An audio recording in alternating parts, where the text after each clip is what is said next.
Seja bem-vindo ao CRA-RJ Entrevista, em edição especial dentro do Acordo de Cooperação Técnica entre o Conselho Regional de Administração do Rio de Janeiro e o Instituto Brasileiro de Administração Municipal, o IBAM. Nós conversamos com Juliana Leite, que é socióloga e pós-graduada em Gênero e Sexualidade pela UERJ. Tudo bem, Juliana? Tudo bem. Boa tarde a todos e a todas. Juliana, uma pergunta básica, na sua concepção como socióloga mesmo. O que é gênero? É uma pergunta que é uma questão, na verdade, que é muito cercada de polêmica, né? E atualmente muitos medos e dúvidas. Mas gênero é a construção social que homens e mulheres possuem, né? A gente nasce homem e mulher basicamente pela diferença anatômica, né? Pelas características biológicas. Homens nascem com o aparelho reprodutor masculino e as mulheres com o aparelho reprodutor feminino. E o que vai diferenciar isso, que vai criar as desigualdades, né, na sociedade, são essas construções socioculturais, né? Mulheres, de crianças, são relegadas a brincar de boneca, a ter cor rosa nas roupas, enfim, a cuidar do irmão, cuidar da casa. E os meninos são criados exatamente para não demonstrar emoções, né, para jogar bola, enfim, todas essas categorias, né, que são relegadas tanto a homens quanto a mulheres. E exatamente colocar homens e mulheres nessas caixinhas, né, são as que criam as desigualdades históricas, né? Desde que o mundo é mundo, essas desigualdades existem. E atualmente a gente ainda tem significativas, né, desigualdades. O IPE ele faz um levantamento já há um tempo, né, que pega dados desde 95 a 2012 sobre escolaridade, né, sobre mercado de trabalho. E desde 95 as mulheres continuam ganhando 30% a menos que homens, desempenhando as mesmas funções com a mesma escolaridade. Mulheres, por exemplo, na política representam só 10%, né, nos cargos do legislativo. Embora hoje a gente tenha uma presidenta, né, eleita, já reeleita, o que é bem significativo, né, para a questão de gênero, para a igualdade de gênero, os cargos do legislativo ainda são muito poucos, né? A gente ainda tem só, por exemplo, uma governadora eleita na última votação. Tem sido, claro, criado vários mecanismos legais, como a Lei Maria da Penha, né, com relação à violência contra a mulher. Tem uma lei de cotas, né, para mulheres na política, mas é uma lei de cotas para candidatas, né? Os partidos têm que reservar no mínimo 30% e no máximo 70% para cada homem, para cada sexo, desculpa. Mas isso ainda, embora tenha um avanço, né, significativo, ainda persistem as desigualdades, né? Por exemplo, direitos sexuais e reprodutivos, que é um tema também que é cercado de muitas dúvidas e muitas polêmicas, é um tema que a gente ainda não consegue avançar muito, nem nas discussões, né, que dirá na conquista de direitos. Essa discussão em torno de gênero e sexualidade tem ganhado espaço na sociedade, tanto é que na edição de 2015 do Enem, o Exame Nacional do Ensino Médio, foi muito abordado esse tema. Sim. Ok, nós temos esse tema abordado, mas isso está sendo trabalhado bem dentro das próprias instituições públicas de ensino? Como você enxerga dessa forma? É ótima essa pergunta, assim, ótimo gancho. Porque recentemente a gente teve em todos os municípios a aprovação dos programas, né, dos projetos políticos educacionais, né? E em vários municípios isso foi retirado, a questão de gênero e diversidade sexual dos currículos. Isso sendo votado pelas câmaras legislativas, né?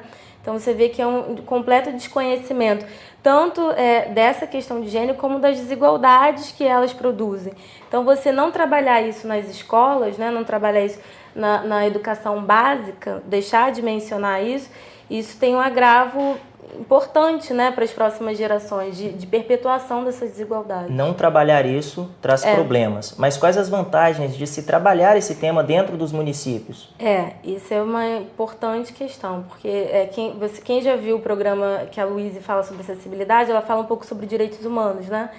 E direitos das mulheres está incluído nos direitos humanos, faz parte de um sistema internacional de garantia de direitos. E tem uma série de convenções internacionais que o Brasil aderiu e se comprometeu a criar políticas públicas exatamente de promoção dessa igualdade entre homens e mulheres. A gente tem uma igualdade de gênero garantida na Constituição, mas a gente não tem a equidade, exatamente por conta dessas desigualdades que eu havia falado.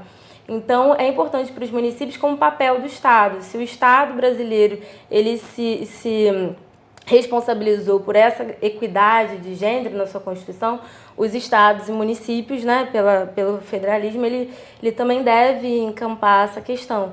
Então, você criar organismos de política para as mulheres no municípios é extremamente importante, né?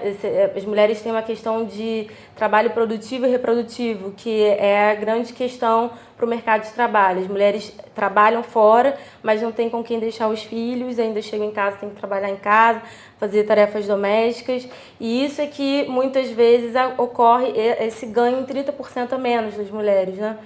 Elas não têm o mesmo tempo, a mesma disponibilidade que homens têm para se dedicar ao mercado de trabalho.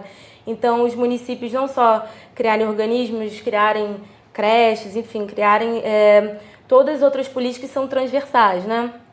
Já que a gente está falando de gênero, a gente está falando de uma questão de identidade e de posicionamento na sociedade, né? Como que você é visto, enfim, como que você se espera determinado papel do seu gênero, né? Então, todos os municípios que têm organismo de políticas públicas para as mulheres devem investir nessas ações, né, de promoção da equidade das mulheres, né? Tem também os conselhos municipais, né? Deveria ter, né, em cada município um Conselho Municipal de Direitos da Mulher, mas isso também são organismos que ainda estão sendo criados, né? Não são todos os municípios que têm, e é um importante espaço de diálogo entre a sociedade civil e o poder público. Além da questão dos 3 poderes envolvidos na promoção da igualdade de gênero, qual a importância de a sociedade estar envolvida, engajada de fato nessa luta também?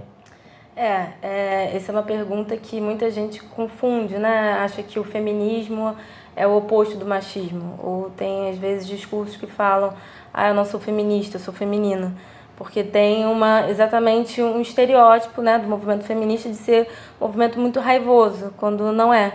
A gente só busca a equidade, né, entre homens e mulheres através de políticas públicas, através de ações de iniciativa privada, enfim, né, das relações entre homens pessoais, íntimas, né, entre relações entre homens e mulheres. Então, é importante para todos. O machismo também é ruim para os homens, né? Os homens não podem chorar em público, que tem a sua sexualidade questionada. Os homens não podem fazer algum tratamento estético, que também tem a sua masculinidade questionada. Então, é opressor tanto para homens como para mulheres. Então, a luta é para os dois, né? Não é só para as mulheres. Talvez a gente coloque essa bandeira de forma mais enfática pela a questão da opressão histórica, né? Mas é bom para os dois, é excelente para os dois. Como o IBAN ele pode atuar em benefício dessa causa? Bom, o IBAN a gente trabalha a priori com gestores, né? O programa de gênero e políticas públicas aqui do IBAN, a gente trabalha muito com capacitação de gestores, não só dos organismos de política para as mulheres, mas de todas as outras secretarias, exatamente porque é um tema que fala da identidade, então ele deve ser transversal, né? Na saúde, na educação, na cultura. A gente já fez programa de capacitação também para vereadores e vereadoras, né? Para as assembleias legislativas do país inteiro. Recentemente teve um curso Democracia e Gênero, que também foi oferecido em EAD, né? Em educação à distância, para todos os gestores do país. Então, assim, a gente atua fortalecendo esse organismo, fortalecendo essa política, né? Para as mulheres e de equidade. Então, qualquer ação que o município queira fazer, queira desenvolver, o IBAN tem uma expertise já há mais de 20 anos, né, com esse programa. Então, é uma pauta, é uma agenda que a gente busca trabalhar e busca promover de forma bem intensa. Como administrador ou gestor em qualquer área, especificamente na área de recursos humanos, de repente, pode fazer para disseminar esse ideal, essa busca pela igualdade dentro das organizações para que ações concretas sejam promovidas? Por exemplo, essa questão do RH, né? Exemplos básicos, se for selecionar uma secretária, geralmente só colocam currículos de mulher, né? Porque é uma tarefa, enfim, é uma profissão que é relegada à mulher, porque dizem que é uma tarefa de cuidado, quando isso deve ser questionado. Né? Para que a gente tenha mudanças efetivas, a gente deve questionar sempre o que é considerado comum, o que é considerado o padrão, né? Então, colocar homens também para, por exemplo, disputar um cargo de secretária numa seleção, ter, né, dentro da instituição a direção ela ser dividida, 50% mulheres e 50% homens, né, os cargos de chefia, que geralmente não são. Acho que recentemente saiu uma lista, né, dos CEOs mais importantes e não tinha nenhuma mulher, né, nessa lista. Então, esses cargos de chefia assim, não tem por que não serem exercidos por mulher. Essa questão, às vezes, da licença maternidade, às vezes é uma questão que algumas pessoas de RH já veem com maus olhos, né? Porque a mulher fica de 4, né, ou a 6 meses fora do trabalho, acha que aquilo pode onerar a empresa, quando não onera de maneira nenhuma, né? Uma última pergunta, não posso deixar de citar que a administração completou 50 anos de regulamentação. Você acredita que nos próximos 50 anos essa realidade de desigualdade pode de fato mudar dentro das organizações? Eu acho que as coisas devem mudar exatamente pelo questionamento, né? A partir do momento que a gente questiona, isso já é um importante passo. E fazendo medidas bem concretas e bem efetivas, né? Como eu disse, a questão do RH, só de você colocar, olhar para essa questão dos líderes da empresa, né? Dos chefes da empresa, de ter 50% mulheres e 50% homens, né? De ter essa questão da creche para as mulheres, a licença maternidade, não só ser licença maternidade, mas também de aumentar a licença do pai também, a licença paternidade, que hoje é em 5 dias, né? Acho que na Finlândia que é um dos países mais, que tem um índice mais avançado de igualdade de gênero, você tem 6 meses, mas é para dividir entre homens e mulheres. Então, talvez se as empresas começassem a pensar numa questão mais igual, né, nesse sentido, a gente consegue avançar nesse processo. Juliana Leite, muito obrigado pela entrevista. Obrigada a vocês também. E você que nos acompanha, muito obrigado e lembre-se, a luta pela igualdade de gênero é uma luta de todos nós. Fique bem e até o próximo programa. Tchau.